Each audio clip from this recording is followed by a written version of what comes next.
لو أنزلنا هذا القرآن على جبل لرأيته خاشعا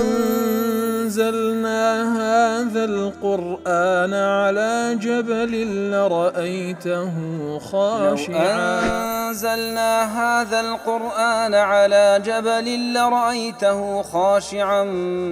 متصدعا من خشية وتلك الأمثال نضربها للناس لعلهم يتفكرون.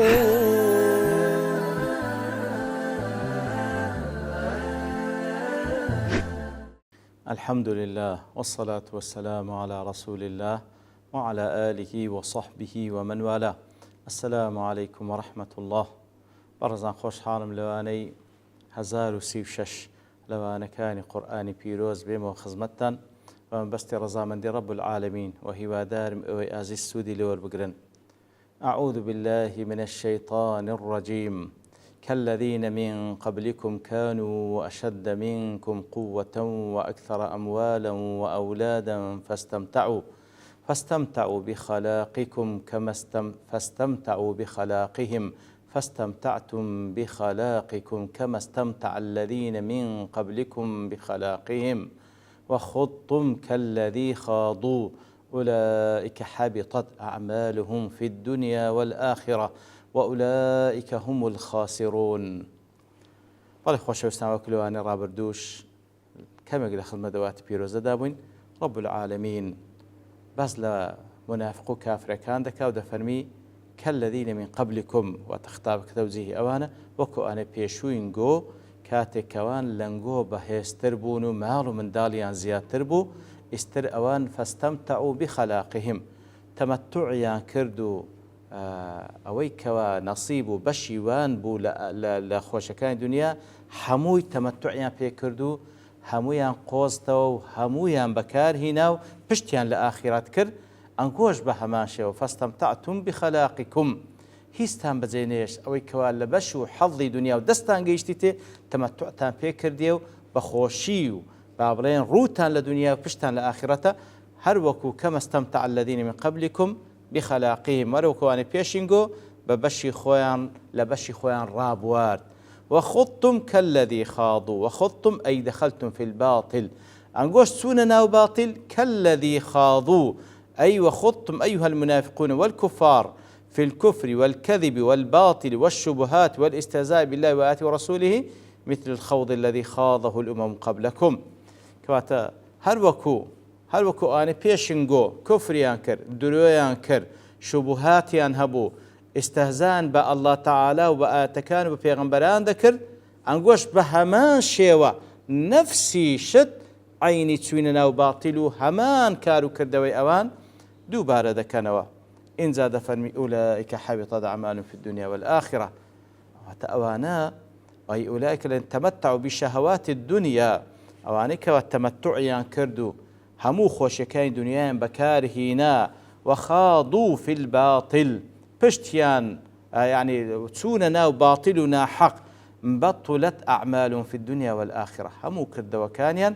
لە دنیا و لە ئاخرەت باطل بۆ سوديان لورنقر فلا يقبلها الله تعالى منهم ولا يثيبهم عليها. يتر الله تعالى لا قبولناك فاداشتيشيان نادا توا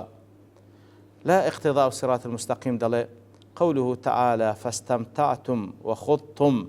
دلي خبر عن وقوع ذلك في الماضي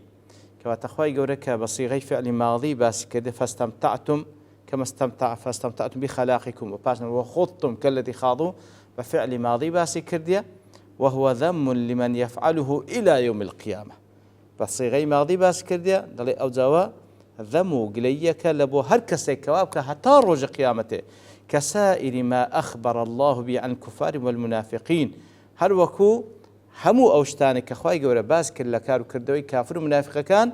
عند مبعث محمد صلى الله عليه وسلم فإنه ذم لمن حاله كحالهم إلى يوم القيامة. كواتا أو آتا هلو رجك دابزي لقل پیغمبر صلى الله عليه وسلم هر كسيك أو كارو كردوان بكا كوا لباسي كافر منافق كان يتلو رجو حتى روج قيامة حالي كحالي وانا فيكون كل من حصل منه هذا الاستمتاع والخوض مخاطبا بقوله فاستمتعتم وخضتم. هر کەسێک ئەو کارەی بکاتەوە ئیستمتاع بە حەڵی دنیا بکەوە دەست لە هیچ نەجێڕتەوە لە خۆشەکان ئەوەی دەستی دەگاتێ پشت لە ئاخرەت بکاو و بستە ناو باتل ئەوە حاڵێتی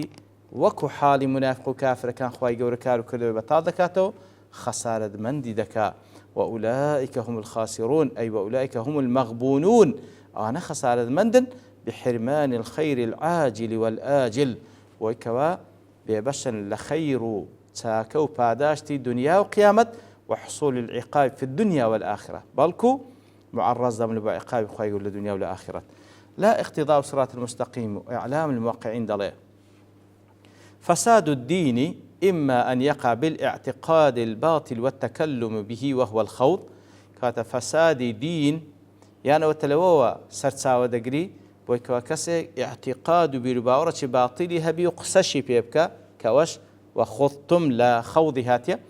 أو يقع في العمل بخلاف الحق والصواب كاتا يعني وتا لاعتقاد شي ناحق وقسا بيكردنا وبو اعتقادي أوش خوض بيقوتري يعني وتا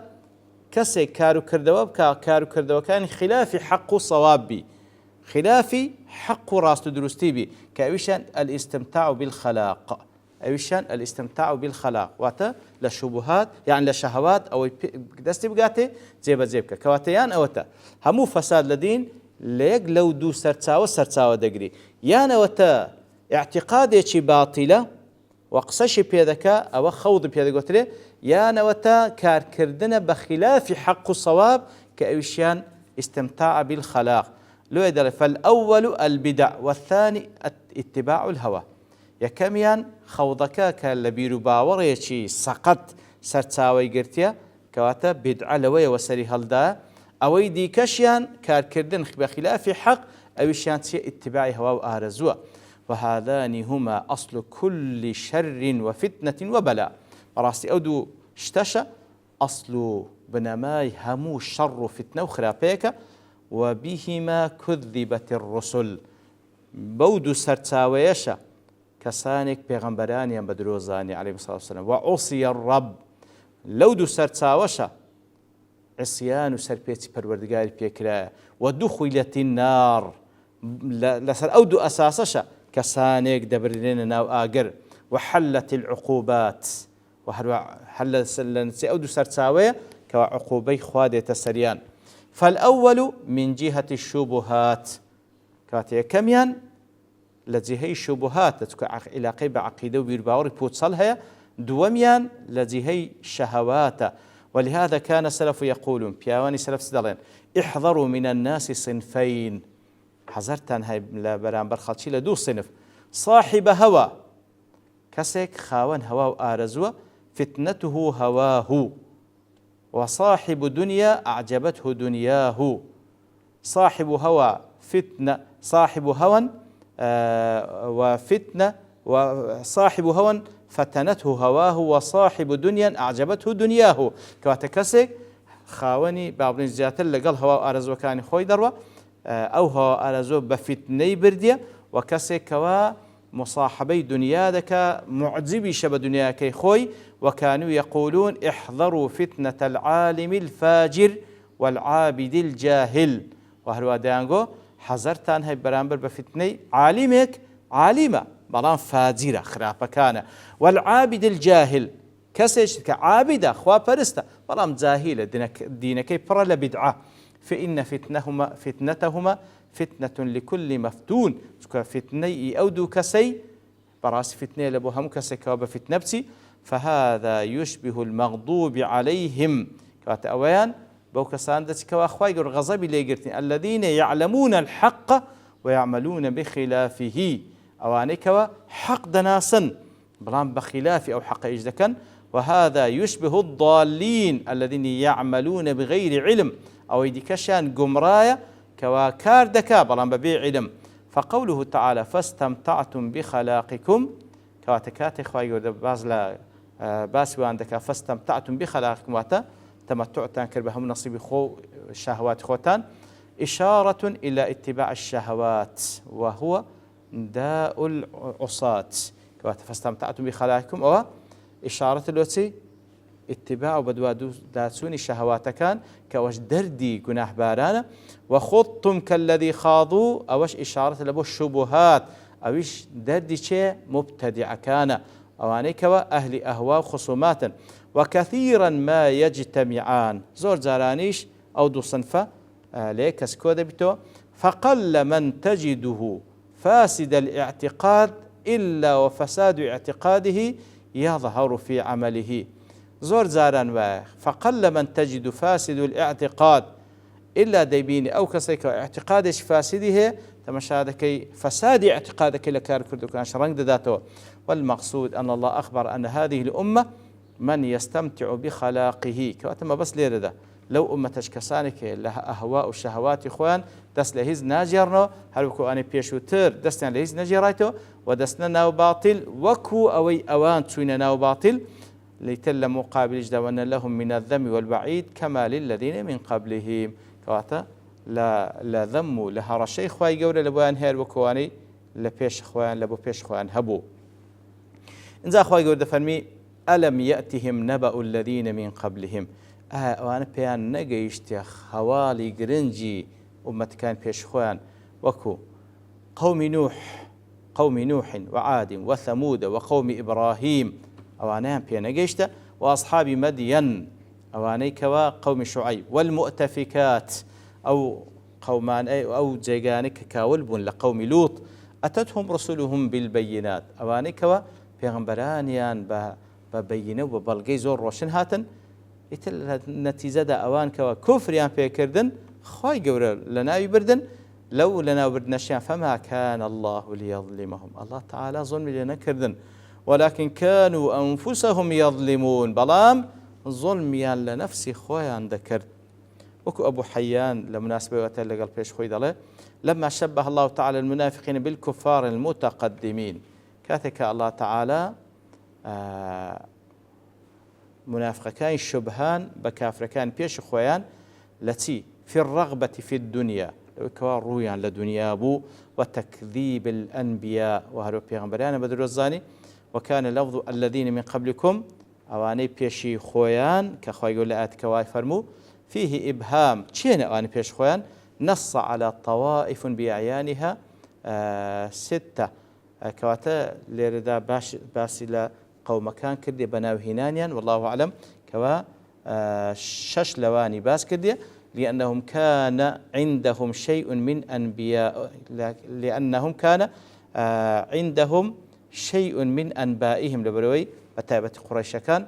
هندق لخبر أوانيا للابو وكانت بلادهم قريبة من بلاد العرب زيقاو شوين مكاني باقي أوان نزيق بالولات على مكان وكانوا أكثر الأمم عددا وأنبياءهم أعظم الأنبياء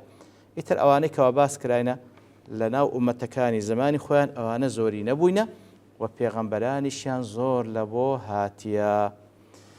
ألم يأتهم نبأ الذين من قبلهم وكو أبي سعود ضلي ليردا استفهام للتقرير والتحذير كواتا بصغي استفهام خواهي يقولون لبويا نهاتيا لبوي كوا اعتراف بكانوا أقادار بن أي ألم يسمع المنافقون والكفار خبر إهلاكنا الأمة الكافرة الماضية بيان نجيشتيا خبري أو أمة تكافراني بيش أخوان خواهي يقول سبحانه وتعالى كلنا يبردن ثم بين جل ثناء من أولئك الأمم باشان أو أمتان بيشتر تشينا وكو تشي خواهي يقول بياني ذاك قوم نوح وقوم عاد قوم نوح كديارهم من دناسين وقوم عاد كواهود بيغنبال بيان نيردراء عليه الصلاة والسلام وقوم ثمود كواصالح بيغنبال بيان روانكرا وقوم إبراهيم وأصحاب مدين إيش أواني كوا شعيب بيغنبال بيان روانكرا والمؤتفكات شيء أي مدائن قوم لوط أواني كوا أو شاراني أو جنداني كوا قوم لوط ونادرا لو بيان قلت المؤتفكات اتفقت بهم أي انقلبت أو شاري ولاتاني كوا بسوي جناح كان خواي جورا بسردا سراو بني كرد سراو جيري كردن لبروي لا إفكو هات يدل على قلب الشيء وصرف عن جهته كوات السراو جير بنو لو خواي جونا ولينا مؤتفكات يترأوا أنا هميان أتتهم رسلهم بالبينات بيغمبرانيان بە بەیینات و بە بەڵگەی ڕۆشن لە بۆیان هاتن بەڵام ئەوان کە بە درویان زانی خوای گەورە سزایانیدا. ئیتر دیارم لە تەفسیرەکان شتی زیاتر باس کرا دەربارەی ئەو قەومانە لە بۆ پند وەرگرتن بەڵام لە بەرتەوابوونی کات لێرەدا دەوەستین بە پشتوانی خوای گەورە لەوانەی داهاتوو دێنەوە خزمەتی. وصلى الله وسلم على نبينا محمد وعلى آله وصحبه أجمعين وآخر دعوانا أن الحمد لله رب العالمين. لو أنزلنا هذا القرآن على جبل لرأيته خاشعا أنزلنا هذا القرآن على جبل لرأيته خاشعا أنزلنا هذا القرآن على جبل لرأيته خاشعا متصدعا من خشية وتلك الأمثال نضربها للناس لعلهم يتفكرون.